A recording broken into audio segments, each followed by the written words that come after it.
Ulangan 10 ayat 1 sampai 22. ya. Ulangan 10 ayat 1 sampai 22. Demikian firman Tuhan. Pada waktu itu berfirmanlah Tuhan kepadaku, pahatlah 2 loh batu yang serupa dengan yang mula-mula. Naiklah kepadaku ke atas gunung, dan buatlah sebuah tabut dari kayu. Maka aku akan menuliskan pada loh itu firman-firman yang ada pada loh yang mula-mula yang telah kau pecahkan itu. Kemudian letakkanlah kedua loh ke dalam tabut itu. Maka aku membuat sebuah tabut dari kayu penaga dan memahat 2 loh batu yang serupa dengan yang mula-mula. Kemudian aku mendaki gunung dengan kedua loh itu di tanganku. Dan pada loh itu ia menuliskan sama dengan tulisan yang mula-mula ke-10 firman yang telah diucapkan Tuhan kepadamu di atas gunung dari tengah-tengah api pada hari kamu berkumpul. Sesudah itu Tuhan memberikannya kepadaku. Lalu aku turun kembali dari atas gunung dan aku meletakkan loh-loh itu ke dalam tabut yang telah kubuat. Dan disitulah tempatnya seperti yang diperintahkan Tuhan kepadaku. Maka orang Israel berangkat dari Birot Bene Yakan ke Mosera. Di sanalah Harun mati dan dikuburkan. Lalu Eliezer anaknya menjadi imam menggantikan dia. Dari sana mereka berangkat ke Gudgod dan dari Gudgod ke Yotbata, suatu daerah yang banyak sungainya. Pada waktu itu Tuhan menunjuk suku Lewi untuk mengangkut tabut perjanjian Tuhan, untuk bertugas melayani Tuhan dan untuk memberi berkat demi namanya sampai sekarang. Sebab itu suku Lewi tidak mempunyai bagian milik pusaka bersama-sama dengan saudara-saudaranya. Tuhanlah milik pusakanya, seperti yang difirmankan kepadanya oleh Tuhan Allahmu. Maka aku ini berdiri di atas gunung seperti yang pertama kali, 40 hari 40 malam lamanya, dan sekali ini pun Tuhan mendengarkan aku. Tuhan tidak mau memusnahkan engkau. Lalu berfirmanlah Tuhan kepadaku, bersiaplah, pergilah berjalan di depan bangsa itu, supaya mereka memasuki dan menduduki negeri yang kujanjikan dengan sumpah kepada nenek moyang mereka untuk memberikannya kepada mereka.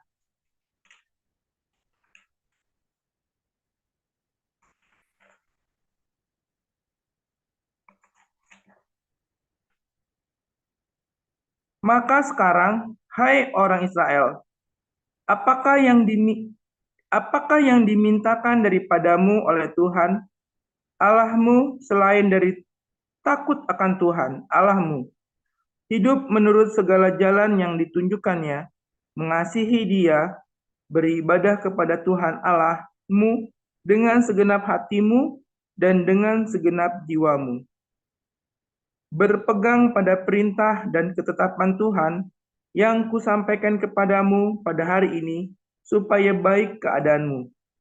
Sesungguhnya Tuhan Allahmu lah yang empunya langit, bahkan langit yang mengatasi segala langit dan bumi dengan segala isinya. Tetapi hanya oleh nenek moyangmu lah hati Tuhan terpikat, sehingga ia mengasihi mereka, dan keturunan mereka lah, yakni kamu yang dipilihnya dari segala bangsa, seperti sekarang ini. Sebab itu sunatlah hatimu, dan janganlah lagi kamu tegar tengkuk.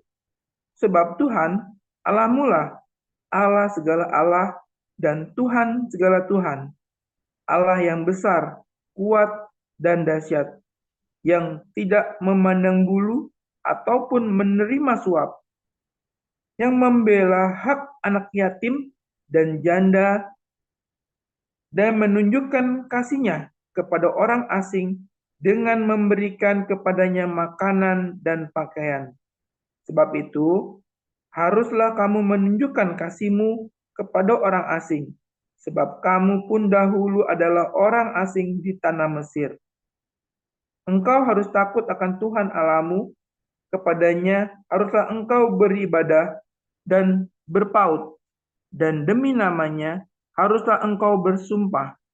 Dialah pokok puji-pujianmu, dan dialah Allahmu yang telah melakukan di antaramu perbuatan-perbuatan yang besar dan dahsyat, yang telah kau lihat dengan matamu sendiri, dengan 70 orang nenek moyangmu pergi ke Mesir.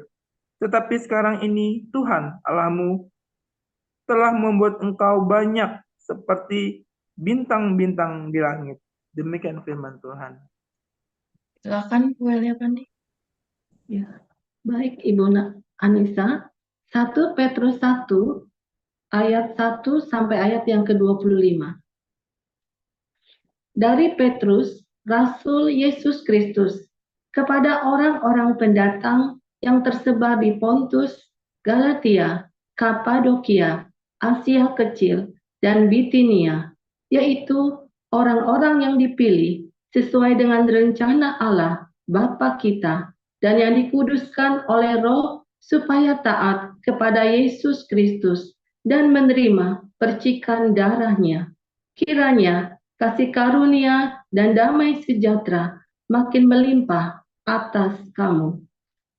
Terpujilah Allah dan Bapa Tuhan kita, Yesus Kristus, yang karena rahmat-Nya yang besar telah melahirkan kita kembali oleh kebangkitan Yesus Kristus dari antara orang mati kepada suatu hidup yang penuh pengharapan, untuk menerima suatu bagian yang tidak dapat binasa, yang tidak dapat cemar, dan yang tidak dapat layu, yang tersimpan di sorga bagi kamu, yaitu kamu yang dipelihara dalam kekuatan Allah karena imanmu, sementara kamu menantikan keselamatan yang telah tersedia untuk dinyatakan pada zaman akhir.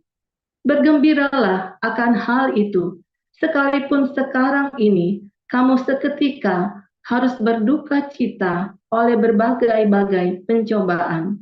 Maksud semuanya itu ialah untuk membuktikan kemurnian imanmu yang jauh lebih tinggi nilainya daripada emas yang fana, yang diuji kemurniannya dengan api, sehingga kamu memperoleh puji-pujian dan kemuliaan dan kehormatan pada hari Yesus Kristus menyatakan dirinya. Sekalipun kamu belum pernah melihat Dia, namun kamu mengasihinya, kamu percaya kepada Dia, sekalipun kamu sekarang tidak melihatnya. Kamu bergembira karena sukacita yang mulia dan yang tidak terkatakan, karena kamu telah mencapai tujuan imanmu, yaitu keselamatan jiwamu. Keselamatan itulah yang diselidiki dan diteliti oleh nabi-nabi yang telah bernubuat tentang kasih karunia yang diuntukkan bagimu, dan bagi mereka meneliti saat yang mana dan yang bagaimana dimaksudkan oleh Roh Kristus yang ada di dalam mereka, yaitu Roh yang sebelumnya memberi kesaksian tentang segala penderitaan yang akan menimpa Kristus dan tentang segala kemuliaan yang menyusul sesudah itu. Kepada mereka telah dinyatakan bahwa mereka bukan melayani diri mereka sendiri, tetapi melayani kamu dengan segala sesuatu yang telah diberitakan sekarang kepada kamu dengan perantaraan mereka yang oleh Roh Kudus yang diutus dari sorga menyampaikan berita Injil kepada kamu, yaitu hal-hal yang ingin diketahui oleh malaikat-malaikat. Sebab itu, siapkanlah akal budimu, waspadalah, dan letakkanlah pengharapanmu seluruhnya atas kasih karunia yang dianugerahkan kepadamu pada waktu penyataan Yesus Kristus. Hiduplah sebagai anak-anak yang taat, dan jangan turuti hawa nafsu yang menguasai kamu pada waktu kebodohanmu. Tetapi hendaklah kamu menjadi kudus di dalam seluruh hidupmu, sama seperti Dia yang kudus, yang telah memanggil kamu. Sebab ada tertulis, kuduslah kamu, sebab aku kudus.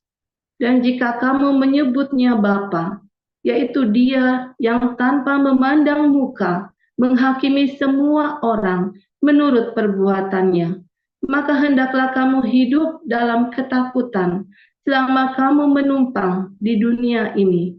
Sebab kamu tahu bahwa kamu telah ditebus dari cara hidupmu yang sia-sia, yang kamu warisi dari nenek moyangmu itu, bukan dengan barang yang fana, bukan pula dengan perak atau emas, melainkan dengan darah yang mahal, yaitu darah Kristus, yang sama seperti darah anak domba yang tak bernoda dan tak bercacat.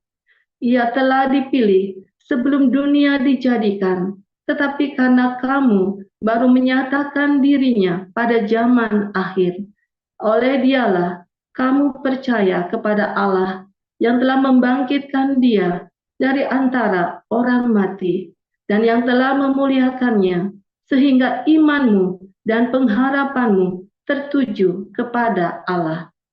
Karena kamu telah menyucikan dirimu oleh ketaatan kepada kebenaran, sehingga kamu dapat mengamalkan kasih persaudaraan yang tulus ikhlas.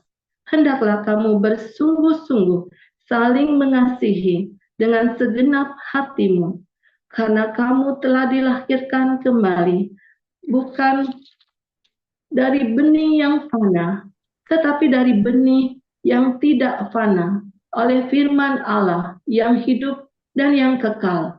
Amin, Sebab Bu. Terima kasih. semua yang hidup Terima adalah kasih, Bu Elia seperti Pandi. rumput. Ya.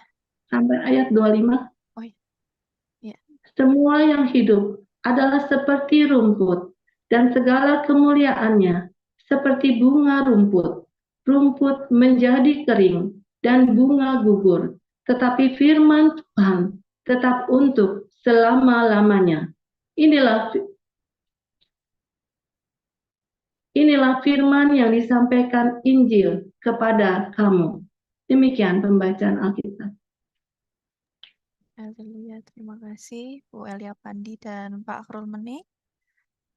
Baik, renungan firman Tuhan pagi ini berjudul Refugees yang akan disampaikan oleh Pastor Joseph Pauljan. Silahkan, Pastor. Haleluya, luar biasa. Saudara, ada 11 refugee ya. Ada 11 refugee yang ada di Eropa yang berasal dari Timur Tengah ya, 11 juta refugee yang resmi. Yang tidak resmi ada 9 juta. Jadi total ada 20 juta refugee yang tinggal di seluruh Eropa yang berasal dari Timur Tengah. Ajaib ya. Kalau jumlah penduduk Jerman itu kurang lebih 80 juta ya. Penduduk Jerman kurang 80 juta. Kurang lebih di seluruh Eropa ini ada 200 jutaan. Berarti ada 10% ya refugee-nya itu. 10% dari penduduk Eropa. Hebat ya. Refugee. Dan mereka semua diperlakukan dengan sangat baik. Mereka diberi rumah, diberi makan, diberi kesehatan, diberi pendidikan. Lalu orang-orang ini berkata, apa saudara? Oh, kami memang harus mendapatkannya. Karena orang-orang Eropa ini bikin kacau Timur Tengah nih. Karena kami datang kemari. Ajaib, saudara ya. Ajaib sekali. Jadi cara berpikirnya memang aneh nih orang-orang ini ya. Mereka merasa itu haknya mereka. ya untuk tinggal di Eropa. Setelah di Eropa mereka tinggal, lalu mereka mau merubah hukumnya, ya konstitusionalnya semua mau dirubah dengan syariah Islam di tempat di mana mereka kabur dari situ. Ya, antara perang karena syariah Islam. Lalu mereka datang kemari Eropa dan mereka mau merubah hukum Eropa yang penuh cinta kasih, toleransi, ya, dengan sebuah hukum mereka syariat, dan mereka berkonvoi, pawai, ya, pawai sambil teriak-teriak, ya, syariah, Islam will dominate the world. Ngeri, saudara, ya. Ngeri sekali ya, 20 juta orang yang 10% ini mengerikan. Dan mereka rata-rata, dan yang tadi yang 20 juta ini 9 juta itu ilegal. Dan mereka gila semua ya, saudara ya. Nah, itu refugee, ya, orang-orang ini adalah orang-orang yang menumpang dan mereka makan dari pajak kami, orang-orang yang bayar pajak ya. Karena mereka tidak membayar pajak dan mereka hidup tunjangan hidupnya dari kami yang bayar pajak. Itu yang terjadi ya, yang terjadi dengan para refugee ini. Refugee ini adalah orang-orang asing yang tidak lahir di negara tersebut, lalu dia datang dari tempat lain oleh karena perang, oleh karena kelaparan, karena kemiskinan dan banyak hal. Itulah refugee, orang-orang yang minta perlindungan, refuge, mencari tempat perlindungan yang aman. Ya. Nah, orang Israel pernah menjadi refugee ya, karena ada kelaparan di seluruh tanah Kanaan, ya, ada kelaparan yang amat sangat, maka mereka pergi ke Mesir, karena di Mesir ada Yusuf, ya, yang seorang yang sangat bijaksana, yang mengelola bahan pangan demikian rupa sehingga di saat seluruh dunia, ya, kalau bilang seluruh dunia saat itu ya daerah Afrika bagian utara, daerah Kanaan, daerah Mesopotamia, daerah orang Het, itu namanya seluruh dunia saat itu ya. Terjadi wabah, kelaparan yang amat sangat. Tapi hanya Yusuf, ya hanya di Mesir, di mana Yusuf sebagai pejabat di sana yang mampu mengelola pangannya sehingga bisa menjadi berkat bagi seluruh dunia. Lalu orang Israel yang ada 70 ya, kalau bilang 70 itu semua 71, 72, 73, cuma 75, 77 itu namanya 70 ya. Karena orang Israel mengenal sistem pembulatan. Ya, kalau bilang Septuaginta, ya kitab itu adalah 72 penatua, bukan 70 persis angka 70 ya. Kalau bilang 70 orang Israel itu maksudnya 75. Ya, ada 75 orang yang pergi dari tanah Kanaan atau yang berasal dari keluarga Yakub, ya, Yakub dan keturunannya yang pergi menjadi refugee ya di Mesir. Lalu orang-orang ini, ya, orang-orang Israel, 75 orang Mesir atau 70 orang Israel atau 70 orang Israel ini, dia pergi menetap di Mesir dan mereka menjadi penggembala domba. Karena gembala domba atau peternak itu dianggap pekerjaan yang paling hina dan orang Mesir nggak mau melakukannya. Maka orang Israel dengan senang hati karena memang nenek moyang mereka adalah peternak domba. Dan mereka menternak dan mereka juga digaji oleh orang Mesir untuk memelihara ternaknya orang Mesir. Ya. Dan saudara, mereka tinggal di Goshen, di tanah yang subur, yang penuh dengan yang banyak rumput dan mata airnya. Nah, sebagai refugee, mereka hidup tidak memiliki hak-hak warga negara Mesir. Sama ya, kalau Anda lihat refugee yang ada di Eropa, ya kalau dia belum menjadi warga negara salah satu negara di Eropa, maka dia tidak mempunyai hak penuh. Ya, misalnya hak untuk memilih berpolitik, nggak boleh mereka ya. Nggak ada hak politiknya, nggak ada. Mereka hanya boleh dan cuma hak bekerja dan mendapat kesempatan yang sama kalau mereka sudah diterima sebagai positif asilum namanya ya. Nah, orang-orang Yahudi ini, orang-orang Israel ini mereka menjadi refugee dan mereka tidak punya hak-hak. Ketika bangsa dari orang Het, orang Babilonia menyerang Mesir, maka orang Israel ini nggak ikut perang.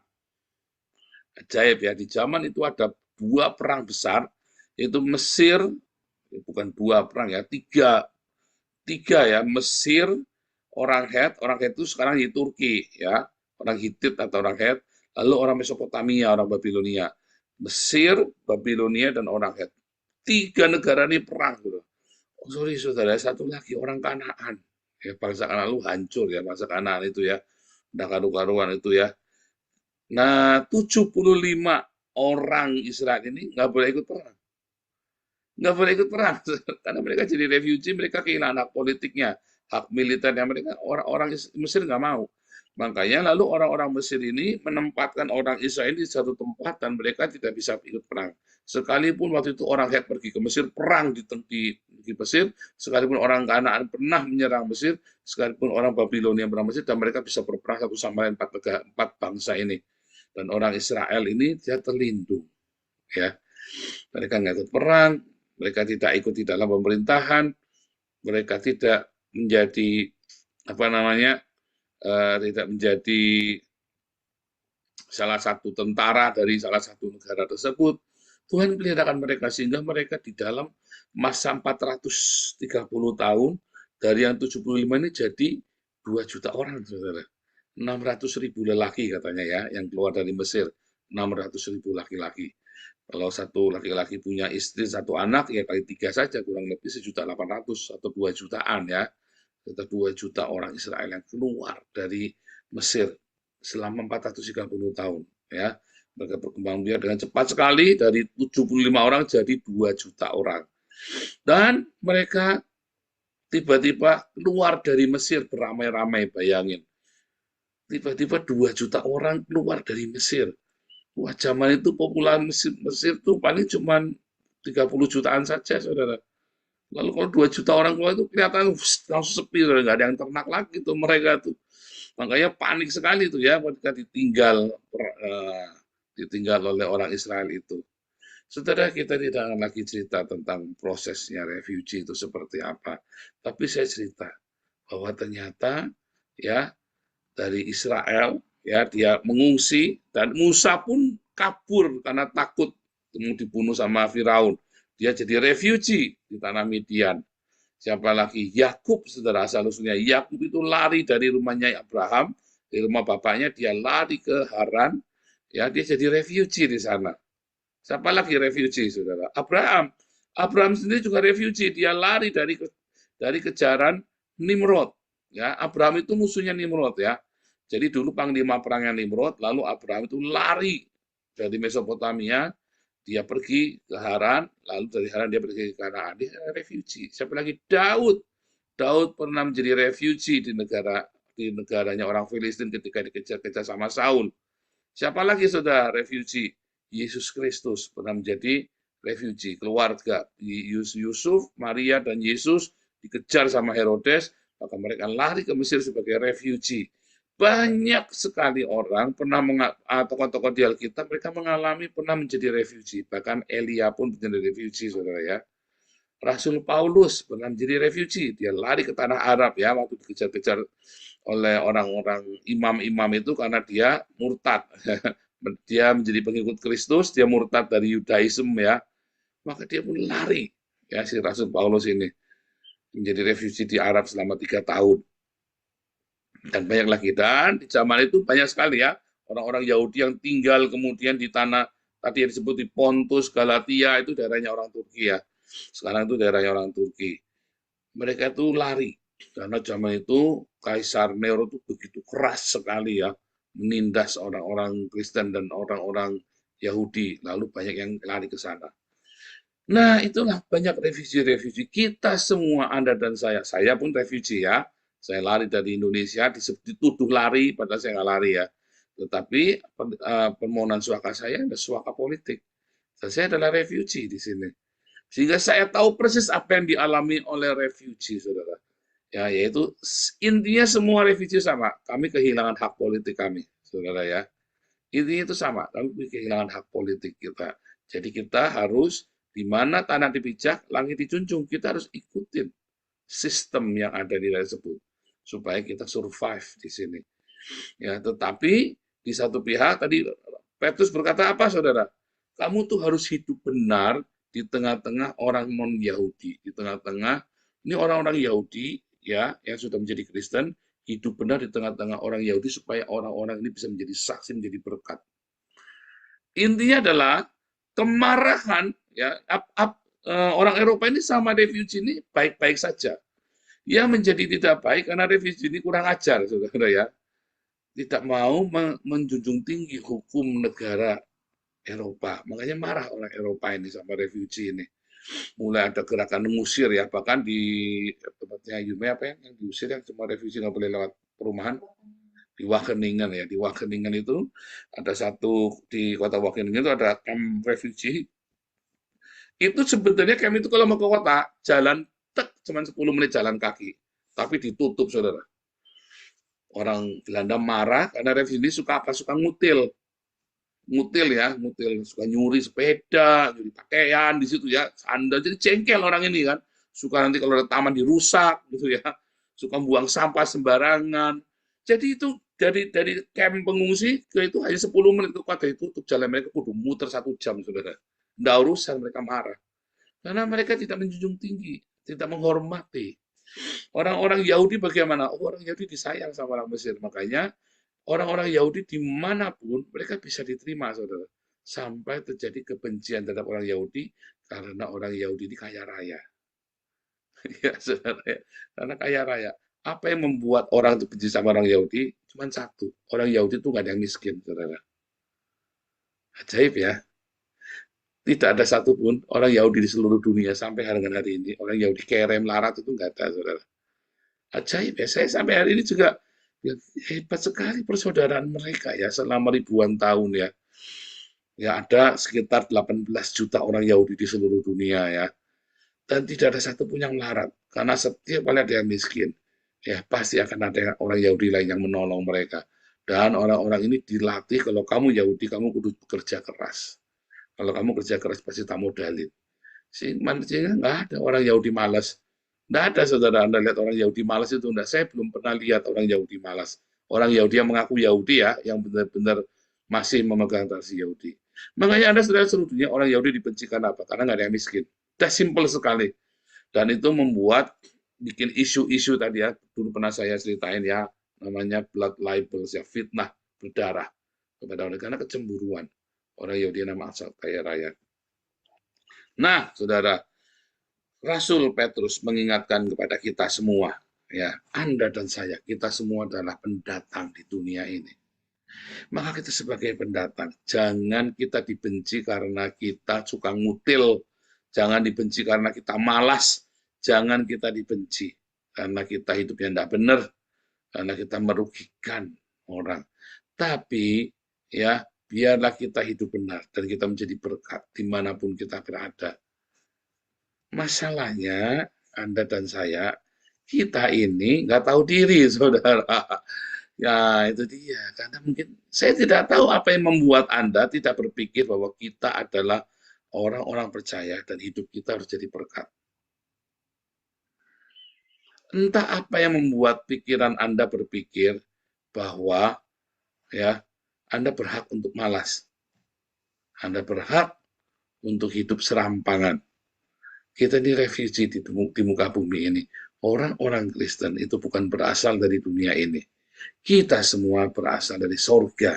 Orang-orang yang sudah punya benih Kristus di dalam hidupnya, dia bukan lagi berasal dari dunia ini. Sama seperti Kristus.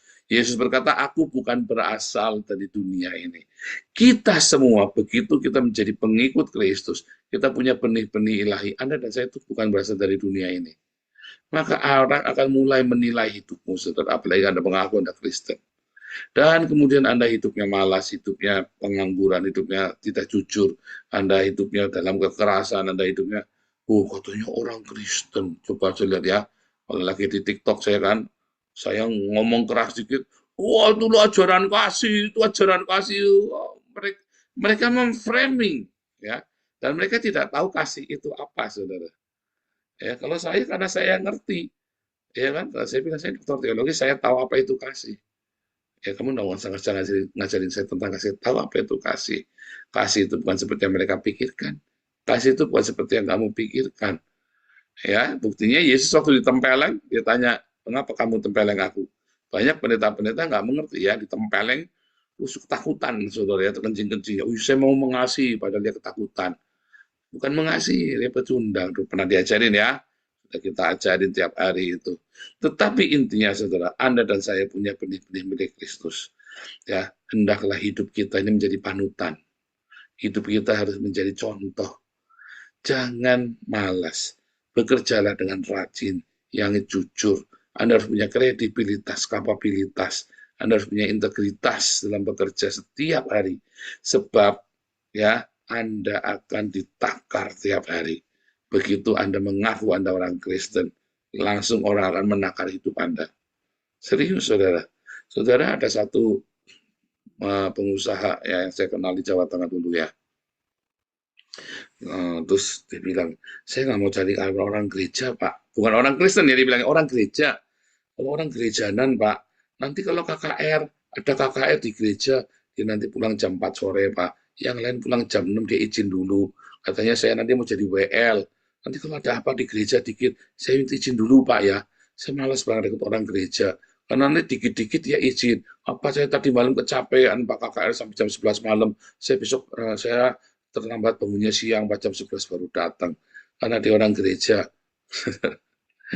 Karena dia aktif di gereja, lalu dia merasa ya itu haknya dia untuk dia pulang sore, ya berangkatnya agak siang.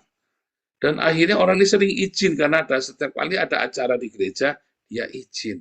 Bahkan dia bisa retret, Pak saya ini pelayanan pas saya khotbah, Pak di retret, Pak izin khotbah, saudara. Bosnya sampai bingung, saudara ya. Kamu kemarin nih, kamu mau jadi pendeta apa mau kerja di sini? Loh Pak, Bapak kan Kristen juga, kita sama-sama melayani. Kalau saya jadi bosnya ya, itu saya bilang sama, kalau aku jadi ini ya namanya orang ini ya, tak bilangi ya Pak, orang gereja gundulmu peang, gitu. Udah ketawa ngekek, saya suka ngomong gundulmu peang dari dulu saudara ya, bukan baru-baru aja saudara, tenang ya, tenang jangan panik. Saudara saya gundulmu peang orang gereja, bilang gitu. Dan sekarang kamu mau di gereja, kamu jadi karyawannya gereja saja, jangan jadi karyawan saya. Itu saya bilangin begitu ya. Itu langsung takut baik di gereja saudara ya. Wah orang ngamuk saudara ya. Saya diamuk sama beberapa orang yang pelayanan begitu. Nah, saya bilang kamu pelayanan jadi WL, kerja kamu enggak beres. Oh saya pernah cerita ya, saya punya kerabat yang begitu ya.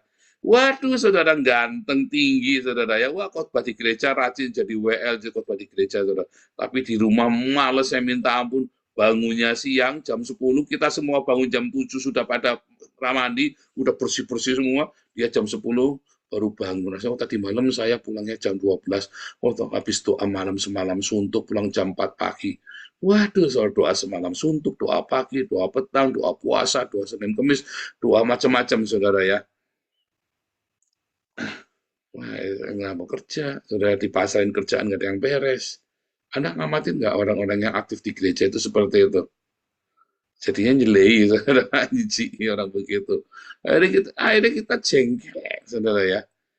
Anda pernah ketemu orang gereja yang begitu, saudara? Oh, hati-hati, saudara ya. Jangan dekati mereka, saudara. Lebih baik kalau Anda punya karyawan begitu, Anda suruh berhenti baik-baik, saudara. Dijamin itu nggak akan sembuh. Tak jamin nggak bakal sembuh, saudara. Sudah dikotbahi begini aja nggak sembuh, saudara. Malah menyusui saya. Nggak akan sembuh. Karena apa? Karena orang ini, dia tidak merasa dia adalah refugee. Dia merasa dirinya adalah warga kerajaan dan Anda adalah rakyat jelata sahaya yang harus mengagumi saya. Benar nggak? Ingat-ingat saudara, kalau Anda adalah seorang Kristen, Anda adalah refugee di muka bumi ini. Jangan sampai Anda dibenci gara-gara kelakuanmu yang tidak baik. Kalau Anda rajin ngasih makan, ya kayak komunitas kita nih ya, dibenci karena kita donasinya banyak dan kita bagi-bagi untuk ngasih makan, makanya kita dibenci.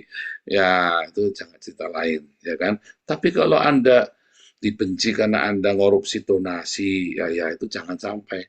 Ya, tapi kalau komunitas kita dibenci karena donatur pada ke kita ngasih makan orang, lalu kita difitnah lah, inilah, itulah, segala macam. Oh, itu sudah biasa. Tapi jangan Anda dibenci karena Anda malas. Jangan dibenci karena Anda tidak jujur. Jangan dibenci karena Anda saudara ya. Aduh, kerja ngomong doang, ngomongnya gede, nggak ada kerjanya. Aduh, jangan sampai tuh saudara. Ingat ya, Anda sebagai refugee. Ya, satu, Anda harus punya integritas dalam bekerja, punya kredibilitas dalam bekerja, dan Anda harus upgrade dirimu supaya jangan banyak ngomong, kerjanya nggak ada kualitasnya. Sekolah yang benar, saudara, training, kursus, supaya kamu punya kemampuan. Saya pun sudah umur 50 tahun masih sekolah, saudara ya. Masih sekolah, saya pusing ya. Kadang-kadang, waduh, terpaksa saya harus minum. Oh, minta hikmat Daniel gundul mupeang, saudara. Minum sama pion.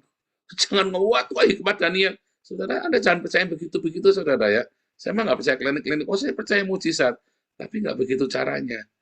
Anda usia 50 tahun masih sekolah. Di tempat kita banyak ya. Pak Yuda tuh umur berapa tuh masih sekolah tuh.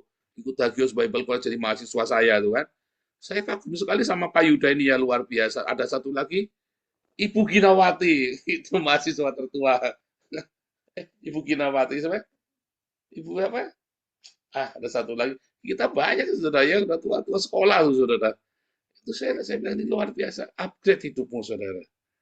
Upgrade, jangan nggak di-upgrade. Kalau Anda punya kesempatan, ya buat belajar. Apalagi kita ada banyak sekali kelas. Ya, saudara ya, ingat kita adalah refugee, ya, supaya hidupmu itu selalu menjadi berkat bagi banyak orang. Jangan kamu dibenci karena kamu mencuri, tapi biarlah orang melihat kebaikan kita. Tuhan Yesus memberkati.